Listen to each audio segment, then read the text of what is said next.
சில இன்ஃப்ளூயன்சர்கிட்ட சில கேள்விகள் இருக்குது. ஃபஸ்ட்டு பட்டிமன்ற ராஜா சார், உங்களுடைய கேள்வி முதல்வர் அவர்கள்ட்ட நீங்கள் கேட்க நினைக்கக்கூடிய ஒரு கேள்வி.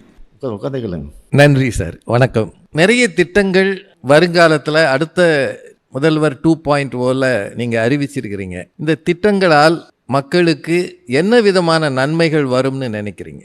உதாரணத்துக்கு சொல்லணும்னா, காலை உணவு திட்டம் 5ஆம் வகுப்பு வர படிக்கிற பசங்களுக்கு அந்த திட்டம் பயன்படுது. அந்த காலை உணவு திட்டத்தினால பள்ளிக்கு வரக்கூடிய மாணவர்களுடைய எண்ணிக்கை அதிகமாகுது. அதனால் அவங்க கல்வியினுடைய தரமும் உயருது. அது ஒன்று. அதே மாதிரி கலைஞர் உரிமை தொகை மாதம் 1000 ரூபா கொடுத்துட்ருக்குறோம். அதனால் அந்த பெண்கள் யாரையும் எதிர்பார்க்காம, யார்கிட்ட கை நீட்டி கேட்காம, தன்னுடைய கணவர்கிட்ட கேட்க வேண்டிய அவசியம் இல்லை. சுதந்திரமாக சுயமரியாதை உணர்வோட அவங்களே செலவு பண்ணுறது, அந்த பிரச்சனை முடியுது. அதே மாதிரி பேருந்துகளில் போகிறதுக்கு விடியல் பயணம்னு திட்டத்தை நடத்திட்டு இருக்கிறோம்.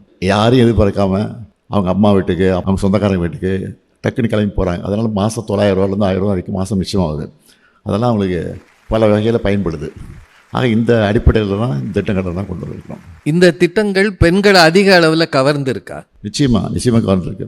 அது நான் தேர்தல் பிரச்சாரத்துக்கு போகும்போதே நல்லா பார்க்குறேன்.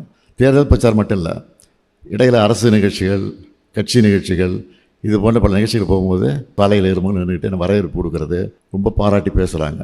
தொடர்ந்து நீங்கள் தான் இருக்கணும், தொடர்ந்து இந்த திட்டத்தை செய்யணும் அப்படின்னு கேட்குறாங்க.